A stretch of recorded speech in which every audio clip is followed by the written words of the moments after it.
Oke, kawan-kawan, bertemu lagi dengan saya Petani Kampung, di mana channel ini membahas tentang berbagai macam pertanian yang ada di kampung. Jangan lupa ketik like dan subscribe untuk kemajuan channel bersama.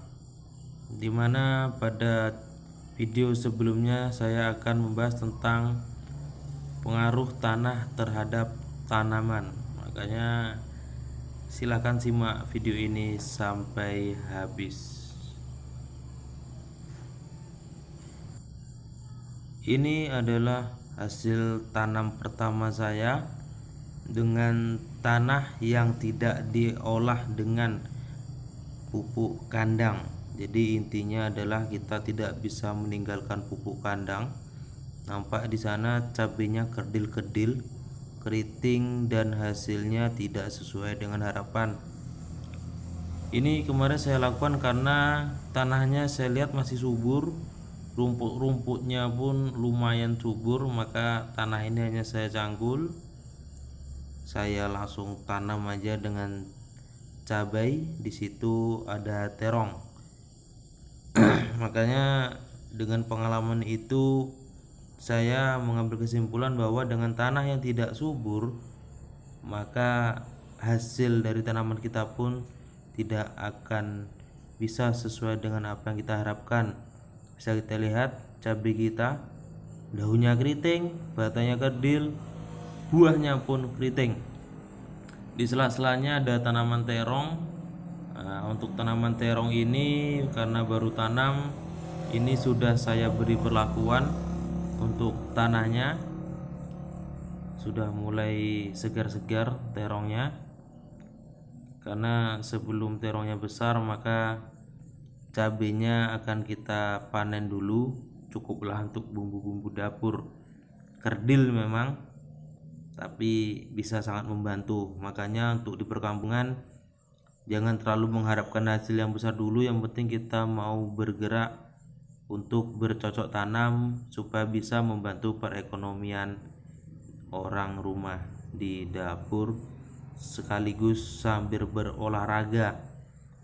Sore-sore jam 4 ke kebun, mata enak, badan sehat, olahraganya dapat, nilai plusnya dapat. Untuk pengetahuan awal, di sini kita mempunyai tanah tipikalnya lebih ke tanah liat bercampur dengan tanah pasir bulan, yang notabene tanah itu sangat keras sekali ketika kering. Makanya di sini saya mengolahnya dengan mencampurkan kotoran kambing yang sudah kering. Kenapa yang sudah kering? Kalau kita mencampurkan kotoran kambing yang masih basah, itu akan bersifat panas dan tidak bagus untuk tumbuhan. Untuk kotoran kambing kita campur dengan sekam padi bakar supaya tanahnya bisa gembur. Bisa kita lihat ini adalah tanah yang sudah saya olah dengan kotoran kambing dan sekam padi bakar. Ini calon untuk menanam sawi. Jadi tanah ini kemarin adalah tanah yang banyak rumputnya, saya cangkul terlebih dahulu. Setelah itu saya racun dengan racun kontak yang berwarna biru. Setelah mati kita taburi dengan pupuk kandang, dicampur dengan pupuk kimia MP36 untuk membantu penggemburan tanah. Setelah ditabur dengan MP36 dan pupuk kandang, maka tanah akan dicangkul kembali supaya lebih gembur. Di sini kita nampak ini taburan kotoran kambing, masih hitam-hitam, tapi ini sudah kering ya. Sudah kering, kena hujan, mantap sekali. Nah, itu kotoran kambingnya sudah kering, tidak kotor lagi untuk di tangan, tidak berbau terlalu bau lagi. Setelah itu baru kita cangkul seperti di sampingnya ini.